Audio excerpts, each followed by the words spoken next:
numéro 64. Jésus paya tout.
Numéro 164, pas à pas.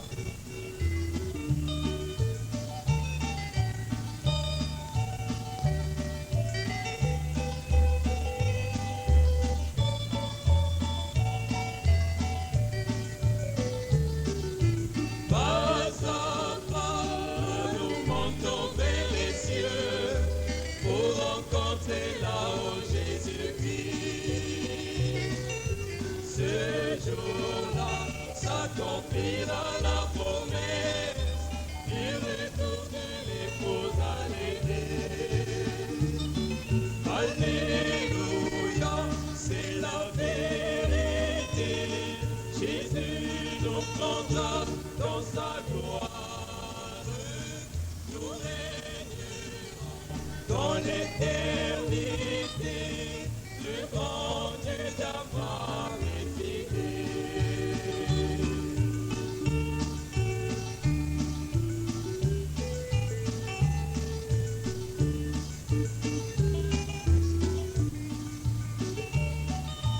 nous quitterons ce monde qui périt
Et puis Jésus lui-même vient apposer sur la tête la couronne de gloire.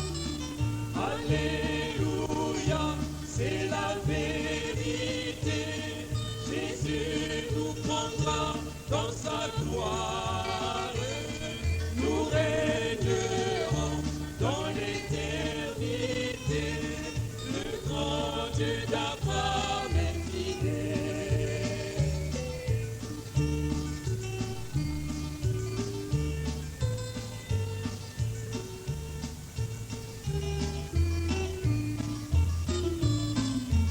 Oh Dieu, merci, sois loué pour cette grâce.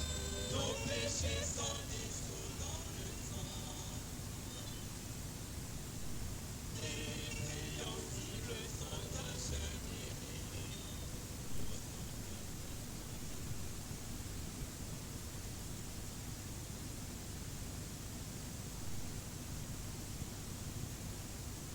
Jésus nous prendra dans sa gloire.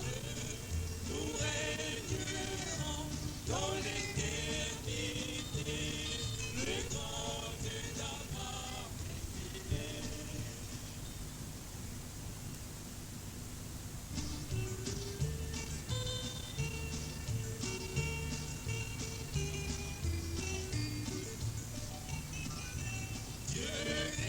Bon et par Jésus nous a aimés, par cet amour il est mort en croix. La mort de Jésus nous a donné la vie, nous sommes désormais en époux. Alléluia, c'est la vérité. Jésus nous prendra dans sa gloire. Nous régnerons dans l'éternité. Le grand Dieu d'Abraham est fidèle. Alléluia, sans l'éternité. Jésus nous prendra dans sa gloire. Nous régnerons dans l'éternité. Le grand Dieu d'Abraham est fidèle.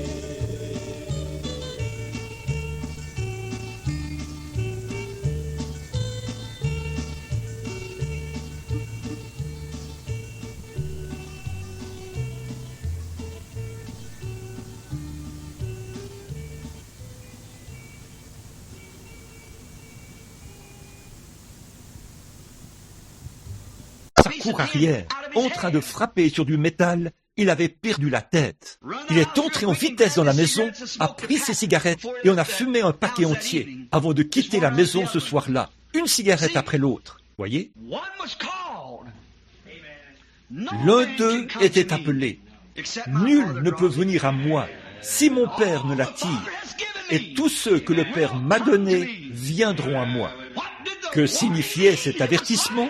Pour l'un d'eux, c'était la vie. Il a vu cela. Vous ne pouvez pas voir cela à moins que Dieu le révèle. C'est caché aux yeux des sages et des intelligents et révélé aux enfants, lesquels sont disposés à apprendre. C'est vrai. Amram et Jochébed ont su que le temps était venu. L'heure était proche. Et puisque j'en parle, je veux dire ceci. Cela ne dépend ni de celui qui veut, ni de celui qui court, mais de Dieu qui fait miséricorde. C'est vrai, c'est Dieu. Alors aujourd'hui, oh, que ceci pénètre profondément. Si aujourd'hui, Dieu vous a appelé et que vous vous êtes séparés des choses du monde et que la glorieuse puissance de Dieu vous a sanctifié de ces choses, vous devriez être la personne la plus heureuse du monde. Il y a des millions de gens qui le feraient s'ils le pouvaient, mais ils ne le peuvent pas. Il ne leur a pas été donné de recevoir cela. C'est en ce jour-ci que l'Église est appelée à sortir, à être mise à part. C'est différent de ce que c'était auparavant. Oui, quand les gens se sont mis à prier, quand Israël s'est mis à prier pour un prophète, Dieu avait déjà le prophète. Dieu avait déjà le prophète depuis longtemps, parce que Dieu a toujours une longueur d'avance sur les gens. Il avait préparé cet homme, mais il attendait que les gens se mettent à prier, que les gens en expriment le besoin. Oh, je pourrais dire qu'aujourd'hui, c'est exactement comme ça. Ce qu'il nous faut aujourd'hui, ce n'est pas un revivaliste, ce n'est pas quelqu'un au service d'une grande organisation qui rassemble tous les groupes pour former une organisation. Ce qu'il nous faut aujourd'hui, c'est un prophète envoyé de Dieu, avec un message qui condamnera le monde. Cet homme, Dieu peut très bien l'avoir, si les gens sont prêts à le recevoir. Vous savez de quoi je parle. Il se peut qu'il est quelque part dans le monde, mais il faut que les gens en expriment le besoin. Dieu ne vous impose pas des choses. Il faut que vous en exprimiez le besoin. Heureux ceux qui ont faim et soif de la justice, car ils seront rassasiés. C'est vrai. Après que Moïse avait été reconnu, ou plutôt, après que le peuple avait pris conscience qu'il leur fallait un conducteur, ils se sont mis à prier. Ils se sont mis à prier Dieu de leur envoyer un conducteur, ou quelqu'un qui les ferait sortir. Et il leur a envoyé un homme, un prophète. Ça, c'était son signe. Or, si cet homme n'était pas prophète, s'il s'était présenté là et avait dit « Je suis un militaire de génie », Israël avait le droit de ne pas croire cet homme. En effet, Dieu, à tous les coups, sans exception, envoie un prophète. Citez-moi une seule fois dans la Bible où il n'en a pas été ainsi. C'est toujours un prophète qu'il envoie, avec « l'Ainsi dit le Seigneur ». Même David, qui était lui-même le plus grand militaire de génie qu'Israël ait jamais connu. David était pourtant prophète. Bien sûr, il l'était. Il était le prophète David. Dieu attendait que les gens aient dans leur cœur le désir d'entendre ce prophète qu'il allait envoyer. Évidemment, il y avait un groupe de gens qui prétendaient avoir ce désir. Pourtant, ils ne l'avaient pas. Il s'est avéré par la suite qu'ils n'étaient pas dans le vrai. Ils étaient tout simplement portés par l'émotion. Et la Bible dit, une multitude de gens de toute espèce les ont suivis. Qu'est-ce que cela a fait? Cela a causé des ennuis dans le désert. Et chaque fois, ce phénomène se produit. Oh, combien j'aimerais que ceci pénètre bien en profondeur. Chaque fois que Dieu envoie quelque chose, il y a une grossière imitation charnelle qui accompagne cela. Chaque fois, il y a toujours quelque chose, un faux semblant de cela, et ça fait l'affaire des gens. Mais un véritable prophète de Dieu s'en tient à l'Ainsi dit le Seigneur. Il ne se détournera jamais de l'Écriture s'il est un envoyé de Dieu. Moïse en est tenu strictement à l'Écriture. Dieu a dit, je les ferai sortir. Il a dit à Moïse, je t'ai envoyé pour faire ce travail. Et Moïse avait eu une expérience. Il avait rencontré Dieu. Il avait la parole du Seigneur. La raison pour laquelle Dieu envoie des prophètes, c'est parce qu'ils ont la parole du Seigneur. La parole du Seigneur vient au prophète. Et s'il n'a pas la parole du Seigneur, alors il n'est pas prophète. Il y a tant d'imitations charnelles, des gens qui prétendent être des prophètes tout au long des âges, mais ils finissent toujours par s'éloigner de la parole du Seigneur. Mais un vrai prophète s'en tient strictement à la parole. Eh bien, n'oubliez pas cette déclaration. Un vrai prophète s'en tient à l'Ainsi dit le Seigneur. Jésus nous a prévenus au sujet de ce qui arriverait dans les derniers jours. Mais un vrai serviteur, le vrai prophète, s'en tient immanquablement à l'Ainsi dit le Seigneur. Moïse est resté fidèle au Seigneur. Il était un signe. Il était pour Israël le signe que le jour de leur délivrance était proche. Et pour l'Égypte, il était le signe que le jour de leur fin était proche. En effet, plus tard, ils se sont tous noyés dans la mer morte, toute l'armée de Pharaon. Ils étaient à la fin de leur puissance militaire. Et un prophète, C'était un signe de la fin d'une nation. Pensez-y, comme Dieu est grand et combien il agit dans la simplicité. Assurément, si les gens sans instruction peuvent le comprendre, les gens instruits le devraient. Amen.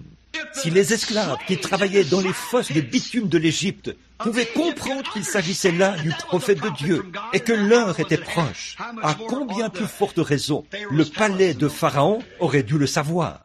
Mais c'est justement cette sorte de gens-là qui n'en savent rien. C'est toujours cette sorte de gens-là qui passent à côté. Quand Moïse, se tenant aux fenêtres, voyait passer ces enfants d'Israël. Aux yeux d'Israël, aux yeux de Pharaon, ils étaient des esclaves, des chiens. Aux yeux de Moïse, ils étaient les élus de Dieu.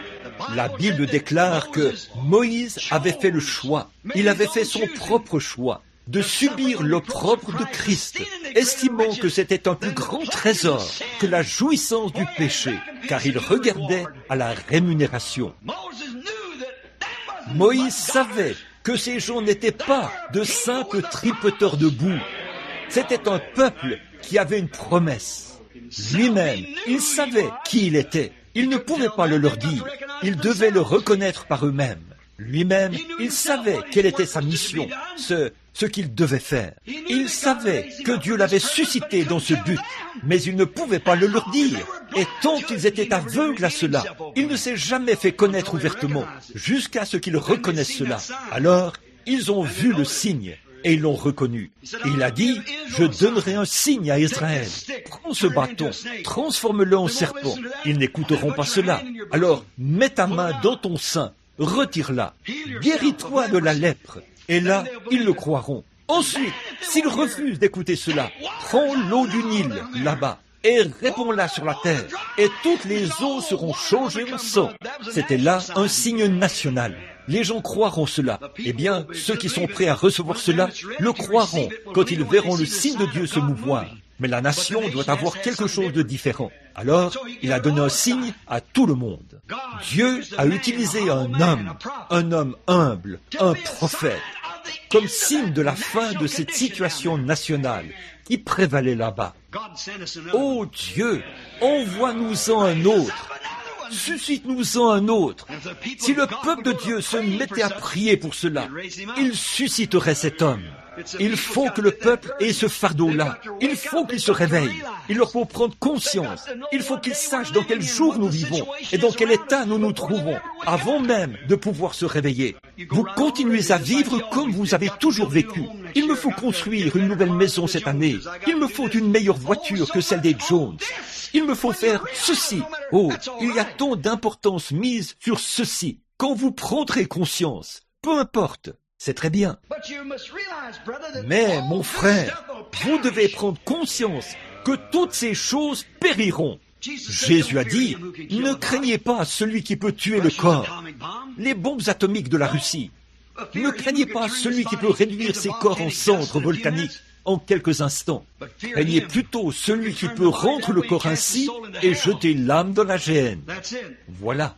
Je parlais à un médecin à l'hôpital, quand ma mère y était. Il parlait de la science, combien elle était extraordinaire. On traite les différents maux du corps, on y administre des médicaments, et on voit comment cela peut tuer tel microbe et préserver le germe de vie. J'ai dit, c'est merveilleux, c'est vraiment épatant. Je l'ai écouté pendant un moment, mais j'ai dit, docteur, tout ça, c'est bien, j'apprécie cela, c'est très bien, je suis vraiment reconnaissant à Dieu pour cela.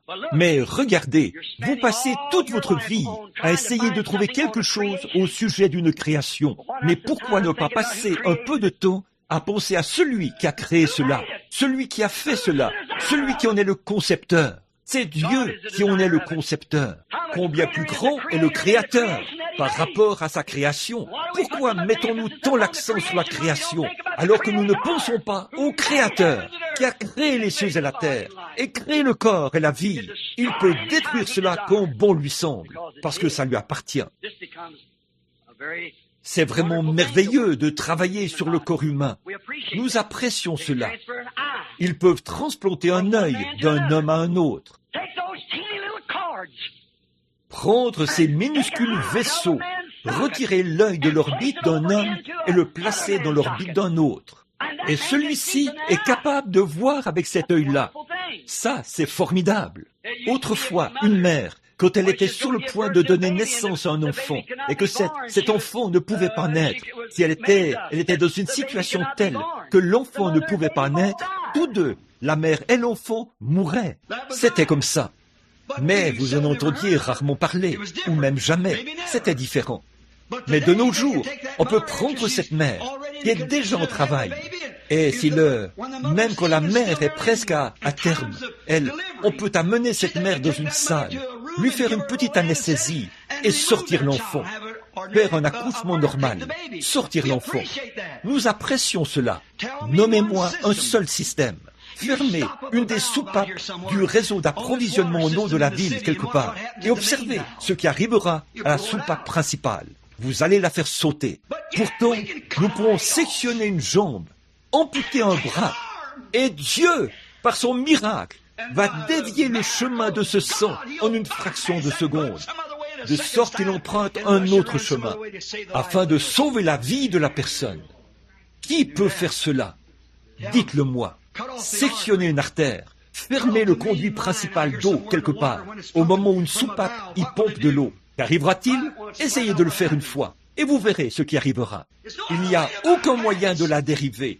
Elle va refluer vers la soupape. Si Dieu n'avait pas pourvu d'un moyen pour que ce sang dévie instantanément, un seul reflux vers le cœur, et vous êtes mort. Chaque fois que vous vous feriez coincer le doigt, vous mourriez instantanément. Chaque fois que vous vous blesseriez quelque part et qu'une artère s'ouvrirait ou quoi que ce soit, ce serait la mort subite. Si vous vous coupiez le doigt, vous seriez mort. C'est tout. Ça remonterait vers votre cœur. Ça vous tuerait. Mais Dieu, eh bien, nous pensons que c'est formidable. Nous pensons que c'est formidable. Et nous apprécions ce que la science fait. Ils peuvent recoudre ces artères pour arrêter le saignement. Tout ça, c'est bien. Mais qui est celui qui a conçu cela? Vous voyez, nous examinons la création en entier et nous en oublions le Créateur. Vous voyez, nous regardons aux choses naturelles et nous en oublions tout le côté spirituel. C'est ce que nous faisons. Eh bien, les prophètes de Dieu, ils ont sa parole. C'est pour cela que les gens les croient. C'est pour cela que Dieu a dit à Moïse, il a dit là, dans la Genèse, beaucoup dans l'Exode, d'un bout à l'autre. S'il y a parmi vous quelqu'un qui soit spirituel ou prophète, eh bien, comment saurons-nous ces choses?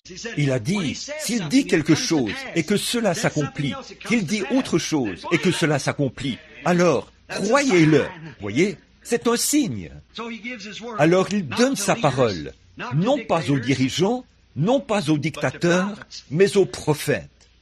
Khrouchtchev n'est pas un signe pour le monde. Non, monsieur. Hitler n'était pas un signe pour le monde. Mais quelque part, dans un certain lieu, Dieu a un humble prophète qui attend l'heure.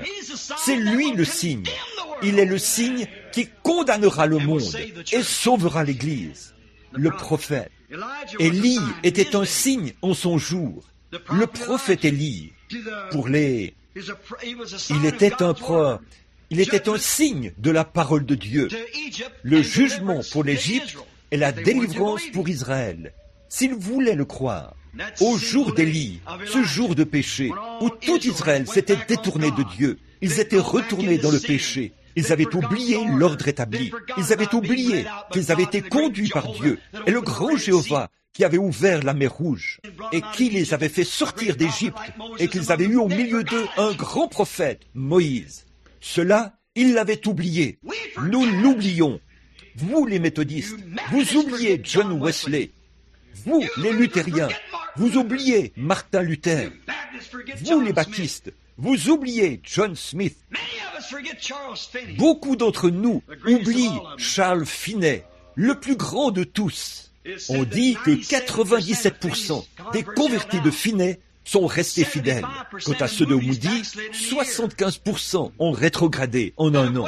Ceux de Wesley, le groupe des gens de la sainteté, ils n'avaient de cesse de rétrograder. Mais Finney en a conservé 97%. Ce petit bout d'homme maigre et chauve s'avançait à la chair, remenait son regard sur l'auditoire, comme ceci, Et les hommes s'évanouissaient, parce qu'un jour, il était resté dans les broussailles, jusqu'à ce que le Saint-Esprit se saisisse de lui. C'est ce qu'il a fait. Il y a environ 200 ans, il était le signe de la fin de ce grand réveil que Wesley et tous les autres avaient eu, et du jugement qui allait venir. Il était un signe pour cette génération pécheresse. Oh, combien Élie pouvait se tenir là, ferme et plein d'assurance, tout seul, personne avec lui, mais il était le signe de Dieu. Tous les autres membres du clergé avaient suivi Akab dans la voie du modernisme. Dans cette génération-là, ils avaient embrassé le modernisme. Mais combien le vieil Akab, ou ce vieil Akab, mu par toutes ces grandes richesses, avait pu entraîner toute l'Église dans le catholique, ou pas dans le catholicisme, mais c'était presque pareil, dans l'idolâtrie. C'était un point tel qu'ils étaient devenus des gens mous. Les gens pouvaient adorer de cette manière-ci. Ils étaient vraiment libres. Vous pouvez faire tout ce que vous voulez. Et ils se sont retrouvés dans cet état-là. Oh, combien Élie s'est tenu là, plein d'assurance, avec l'ainsi dit le Seigneur. Oh Dieu, donne-nous des hommes de cette trompe-là. Il n'avait pas peur de parler à Jézabel de son état. Il n'avait pas peur d'Akab. Il n'avait pas peur qu'on se méprenne sur lui. Il s'est tenu là avec assurance, s'est avancé vers Akab et a déclaré « Même la rosée ne tombera pas, sinon à ma parole. Amen. » Qu'est-ce qu'il était? Un signe pour cette génération pécheresse. Israël a-t-il vu cela? Non. Ils se sont moqués de lui, l'ont tourné en dérision. Il avait prédit qu'il y aurait une sécheresse, qu'il y aurait des ennuis, la faim, la famine. Il avait prophétisé avec assurance, lui qui se tenait tout seul et qui s'appuyait sur l'ainsi dit le Seigneur. Il a dit, « Seigneur, ils ont tué tous les vrais serviteurs. Ils les ont tous tués. Je suis le seul qui reste, qui s'en tient à ta parole. » Quel était le sujet de discorde? La parole de Dieu. Élie voulait s'en tenir à la parole. Il était un vrai prophète. Les autres prophètes avaient dit, « Oh, eh bien, ça ne change pas grand-chose. Jéhovah n'accorde pas d'importance à ça, vous savez. Jéhovah y accorde de l'importance. Il faut que ce soit sa parole. Et c'est avec assurance qu'Élie s'en est tenu à cette parole, avec l'ainsi dit le Seigneur. Un jour, Dieu lui a confié un petit secret. Il a dit, « J'ai 7000 hommes, Élie, pour qui tu sers de témoin là-bas. Ils ne sont pas assez courageux pour sortir et le revendiquer. Ils se cachent dans les buissons. Et pourtant, dans leur cœur, ils sont mes serviteurs. Ils n'ont pas fléchi le genou devant Baal. Ils ont peur de le faire. Mais je te donne un signe. Et tu es un signe. Va là-bas et tiens-toi sur ma parole. Je prendrai soin de toi. Donne-leur un signe. Alléluia. Oh Dieu, envoie-nous quelqu'un comme ça, qui sera un signe de la parole de Dieu. Et chaque promesse que Dieu a faite sera confirmée dans cette personne, parce qu'elle est un signe oublié. Oh, il se disait que, comme Akab était un grand roi et que toutes les nations le craignaient, c'était suffisant. Mais Élie était un signe de la parole. C'est ça, un vrai prophète. C'est un signe de la parole. Ainsi donc, quoiqu'il était le signe de la parole, ils ne le croyaient pas. Ils n'avaient pas besoin de lui. Il était un signe pour la veuve, quand Dieu l'a fait partir de la montagne du Carmel, pour le torrent de Kérit. Il l'a envoyé là-bas, après qu'il avait été nourri par des corbeaux, et que le torrent s'était asséché. Il est allé chez cette veuve. C'était tout un endroit où aller pour un prédicateur. Mais il y est allé, parce que Dieu lui avait dit aller. Mais il est allé là-bas. Il a dit, j'ai ordonné à cette femme de te nourrir. Il fallait qu'elle soit un signe. Il fallait qu'il soit un signe. Pourtant, elle était là, avec juste assez de farine pour faire un gâteau que son garçon et elle allaient manger. Juste assez de cruche et juste assez d'huile dans la cruche, comme matière grasse, pour mélanger tout ça. Elle a dit, me voici en train de ramasser 2 morceaux de bois. En cette horrible matinée chaude et brûlante, un vieillard au visage laineux, dont les cheveux gris descendaient dans le dos et dont la tête chauve luisait, s'est avancé là, s'est appuyé sur le portail et a dit « Apporte-moi un peu d'eau à boire ». Puis il a ajouté, « Apporte-moi aussi un morceau de pain dans ta main, un gâteau. » Elle a dit, « Je n'ai pas assez de farine. Me voici en train de ramasser 2 morceaux de bois, afin de cuire un petit gâteau pour mon fils. J'en ai tout juste assez pour en cuire un pour lui et moi. Nous le mangerons, après quoi nous mourrons. » Il a dit, « Ne crains point, car ainsi dit le Seigneur. » Voilà l'homme qu'il nous faut. Ce n'était pas, eh bien, ma sœur, c'est possible que cela arrive. Il se pourrait que cela arrive. Je n'en sais rien. Non, non. Élie en était absolument certain. Ainsi dit le Seigneur. Le pain ne se videra point et la cruche ne séchera point jusqu'au jour où Dieu fera tomber de la pluie sur la face du sol. Amen. Voilà. Pour elle, ce signe était largement suffisant. Elle représente l'Église aujourd'hui. Élie habitait chez elle depuis quelque temps déjà. Elle avait un petit garçon. Ce dernier est tombé malade. Sa maladie était si grave que le souffle l'a quitté. Il est mort. Alors, qu'a-t-elle fait? L'Église a déjà vu ces signes, mais ce qu'il en est, c'est qu'aussitôt que survient un petit désastre, très vite, elle veut rejeter le blâme sur l'Église. Elle a voulu rejeter le blâme sur Élie. Elle a dit, « Homme de Dieu, voici tu es venu chez moi pour rappeler le souvenir de mon iniquité et ôter la vie de mon fils. » Élie a pris l'enfant, est monté dans la chambre haute où il dormait, l'a couché sur son lit, s'est étendu sur lui et a dit, « Éternel mon Dieu, Alléluia, fais revenir l'âme de ce garçon. » Et l'enfant s'est réveillé. Il est redescendu avec l'enfant. Cette femme a regardé l'enfant, puis l'a regardé lui. Alors elle a reconnu qu'il y avait là quelque chose.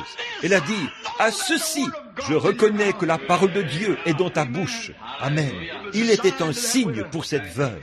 Quand elle a vu la puissance de Dieu, lui qui peut faire vivre ou mourir, ramener son fils mort à la vie, elle a dit, « À ceci, je reconnais que tu es un homme de Dieu. » Elle l'a reconnu. Aujourd'hui, les nations s'en moqueraient, tout comme elle l'avait fait à l'époque. Elle ne le croirait pas. Mais cette femme savait ce qu'il en était vraiment. À l'époque, c'était un signe, puisqu'il était un signe, pour ramener son fils mort à la vie. Les prophètes sont toujours des signes de Dieu. Quand Élie a demandé une confrontation en ce ton-là, il a dit, « Si Dieu est Dieu, servez-le. Si Baal est Dieu, servez-le. » Ne serait-ce pas un jour merveilleux pour Élie aujourd'hui? Si la politique est Dieu, servez-la. Qu'est-ce que nous avons en politique? Qu'est-ce que nous avons fait? Nous n'avons rien d'autre qu'une bande de corrompus. Nous n'avons rien, mais nous avons perdu toutes ou presque toutes les nations amies que nous avions. La semaine dernière, par exemple, 2 ou 3 autres nations nous ont quittés pour rejoindre le communisme. Nous faisons payer les impôts aux gens, nous prenons cet argent et nous envoyons cela là-bas pour nourrir des gens qui se tournent vers le communisme dès qu'ils retrouvent la stabilité. C'est de l'hypocrisie. C'est vrai, nous faisons profession d'être chrétiens. Soyons donc comme des chrétiens, non pas en distribuant de la nourriture ou des choses de ce genre. Cela a très peu de toute personne ordinaire qui a bon cœur ferait cela. C'est de la religion, ça. Ce n'est pas le salut. Tant de gens confondent la religion et le salut. La religion consiste à nourrir les veuves, les pauvres et tout. Ça, c'est la religion. Mais le salut, c'est une nouvelle naissance. C'est être né de nouveau. C'est différent. La religion, le mahométisme est une religion. Il y a beaucoup de religions. Maintenant, ce jour-là, sur la montagne du Carmel, quand il a demandé la confrontation, il a fait venir Akab et les milliers de sacrificateurs qui faisaient partie des temples de leur dénomination. Il les a fait venir sur la montagne du Carmel. Il leur a dit, « Montez ici, venez me trouver ici en haut. Je ferai face à tout votre groupe. » Qu'est-ce qu'il a fait? Il avait l'ainsi dit le Seigneur. Il n'avait pas peur. Il a dit, « Offrez un taureau, invoquez Baal, que le Dieu qui répondra par le feu soit Dieu. » Alors, toute la journée, depuis le matin jusqu'après le dîner, il sautait sur l'autel, il se faisait des incisions, il s'égosillait, il criait à tue-tête. Élie allait et venait, il disait, « Criez un peu plus fort, il est peut-être à la pêche ou quelque chose, il est occupé ou quelque chose comme ça. » Car il avait l'ainsi dit le Seigneur. Il était confiant. Il avait la parole de Dieu. Mon frère, ma sœur, Que faut-il de plus à un homme qu'une promesse de Dieu?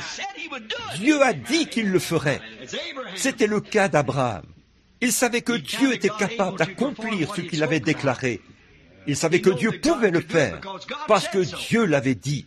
Alors il les a conviés là-haut. Ils ont donc passé toute la journée à se faire des incisions, à s'égosiller et à crier à tue-tête, jusqu'au moment de l'offrande du soir. Lui, Élie, regardez bien comment il a procédé. La première chose qu'il a faite, c'était de rassembler 12 pierres. Dieu n'est pas divisé. Les dénominations divisent les églises, mais pas Dieu. Quelqu'un vous demande, êtes-vous chrétien? Je suis baptiste. Alors, cela ne vaut pas plus que de dire qu'on est un porc. Vous dites, je suis méthodiste. Eh bien, une fois de plus, aux yeux de Dieu, ça ne vaut pas plus qu'un porc. Ma question c'est, êtes-vous chrétien? Pour être chrétien, vous devez être comme Christ. La divinité doit faire sa demeure en vous. Vous devez avoir le même Saint-Esprit qui est descendu au jour de la Pentecôte. Je ne parle pas d'une émotion, mais d'une vraie Pentecôte. Voyez? Très bien. Je suis pentecôtiste. Je suis unitaire. Je suis trinitaire. Oh là là, ça ne vaut pas plus que de dire que vous êtes quelque chose d'autre. Aux yeux de Dieu, ça ne veut rien dire. Ça crée des divisions. C'est ce qui s'était produit là-bas, parmi ces membres du clergé. Mais Élie avait rassemblé ces 12 pierres pour leur montrer que Dieu est le seul Dieu de tous. Il avait donc rassemblé ces pierres. Alors, quand il les a ainsi rassemblés, il a tué le taureau et l'a placé sur l'autel, sur le bois. Il a dit, eh bien, pour que l'on soit certain que ceci n'est pas une mise en scène, allez me chercher 12 tonneaux d'eau. Et il a effectivement inondé ce bois. Oh, alléluia! Il voulait prouver que Dieu était Dieu. Eh bien, pourquoi? Il avait l'ainsi dit le Seigneur. Il était un prophète. Il avait la parole de Dieu. C'est ce qu'ils ont fait ce jour-là. S'ils vous disent qu'ils vous chasseront de l'Église, qu'ils feront ceci, cela, si vous vous faites baptiser au nom de Jésus, et tout ce genre de choses, baliverne. C'est ainsi dit le Seigneur.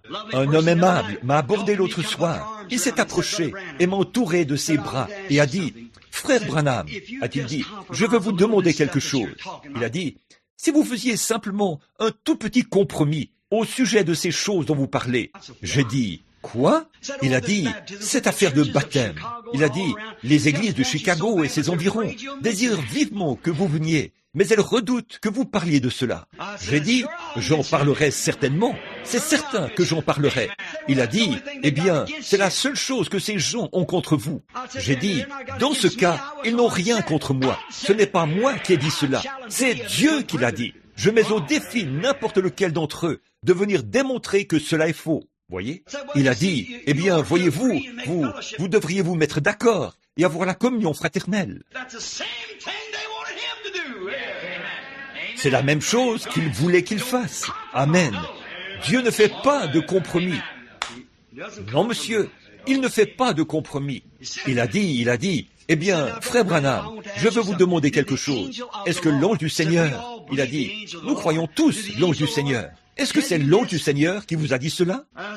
J'ai dit, peu m'importe ce que dirait l'ange du Seigneur. Si c'est bien l'ange du Seigneur, c'est ce qu'il dira. Mais s'il disait quelque chose de contraire, ce ne serait pas l'ange du Seigneur. J'ai dit, peu importe ce que l'ange ou quoi que ce soit d'autre dirait. Paul a dit, quand un ange du ciel vous annoncerait un autre évangile, qu'il soit anathème. Les anges, tout le monde, des gens charnels, enfaits d'orgueil, parlent des anges. Joseph Smith, Brigham Young et toutes les autres sectes, les adventistes et tous les autres, ils voient toutes sortes de choses comme ça. Mais chaque fois, c'est contraire à la parole. Mais Dieu confirme sa parole. C'est sa parole. J'ai dit, c'est la parole du Seigneur. Certainement. Tout ce que je sais m'a été enseigné par lui. Je n'ai jamais fréquenté de séminaire ou d'école. Cela vient de lui. Mais j'ai dit que ce soit contraire. Si c'était contraire à cela, je ne le croirais pas. En effet, la parole de Dieu a préséance sur tout. Que toute autre chose soit reconnue pour mensonge. Tenez-vous-en à la parole de Dieu. Alors Élie, quand il a fini, il a complètement inondé tout le bois avec 12 tonneaux d'eau. Il les a versés par-dessus tout cela. Il s'est présenté là, d'un sang-froid absolu. Pourquoi?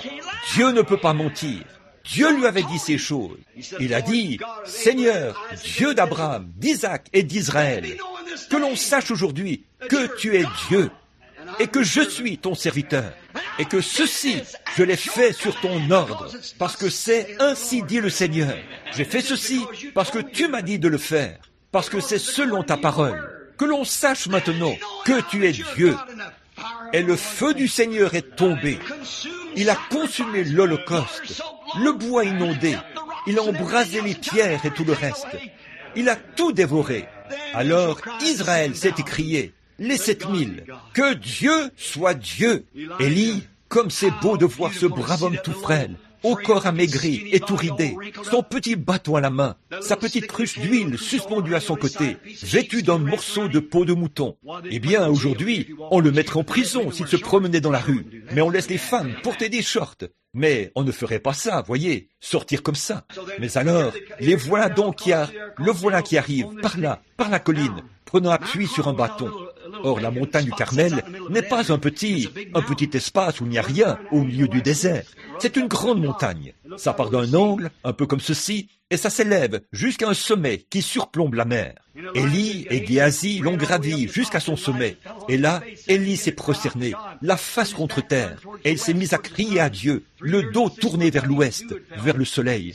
Pas même de rosée n'était tombé pendant 3 ans et 6 mois. Il a dit à Géasi, « Va, regarde, et vois si tu aperçois quelque chose. Un nuage au-dessus de la mer. » Il s'est tenu sur la montagne, a regardé de ce côté-là et a dit, « Je ne vois rien. » Il est resté là. Ô Dieu, si ce peuple s'est repenti, si ce peuple est revenu à toi, s'ils sont prêts à se détourner de toutes ces absurdités et à revenir à ta parole, alors tu es Dieu. Veuille répondre à ta parole. Permettez-moi de dire la même chose aujourd'hui. Prenez ces dénominations et taillez-les en pièces. Mettez de côté ces divergences dénominationnelles. Que le peuple revienne à la parole de Dieu, qu'il s'y conforme. Je vous prouverai qu'il y a un Dieu qui peut encore répondre par le feu. Que le peuple invoque Dieu, que demande une personne, que le peuple demande un prophète. Dieu l'amènera sur la scène.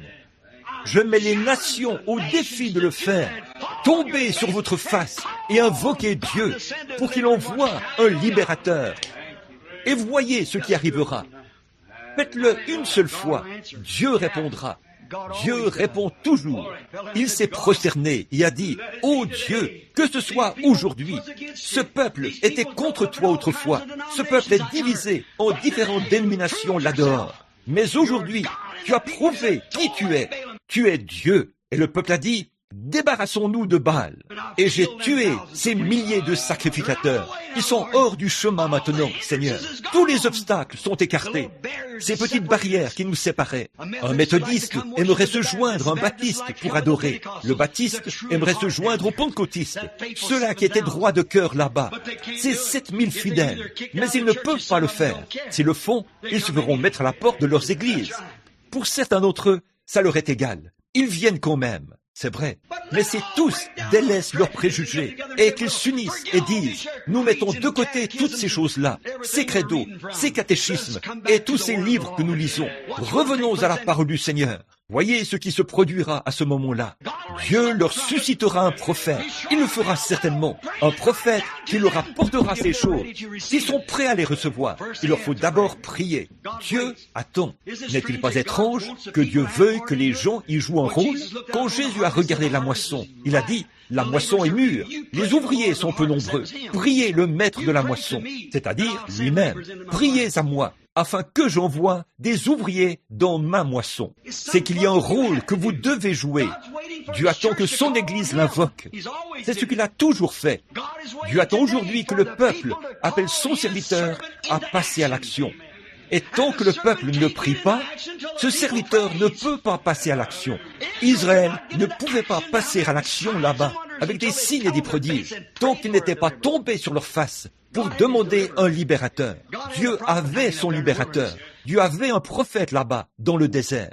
Il l'avait gardé là-bas pendant 40 ans, attendant que les gens se mettent en ordre, qu'ils prient. Mais quand ils se sont mis en ordre et se sont mis à prier, alors Dieu a envoyé le libérateur. Dieu fera la même chose aujourd'hui si le peuple s'unit et se met à prier. Très bien. Il était un signe pour ces faux prophètes et pour Akab qu'il était le serviteur de Dieu. Il était un prophète de Dieu. Et il était aussi un signe pour Israël, car il pouvait fermer les cieux ou ouvrir les cieux à sa guise. Il l'était certainement. Dites-moi, qui peut fermer les cieux? Montrez-moi celui qui peut ouvrir les cieux, si ce n'est Dieu. Et la parole du Dieu, ou plutôt la parole de Dieu, accompagne les prophètes. Michée, un signe pour Josaphat. Michée était pour Josaphat un signe que Dieu garde un vrai prophète sous la main.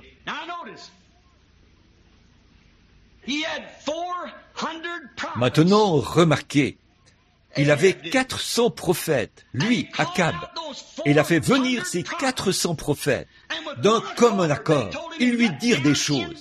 Cependant, au fond du cœur de Josaphat, un homme de Dieu, il savait que quelque chose clochait. Il savait que quelque chose clochait. Il a dit, n'en aurais-tu pas un autre?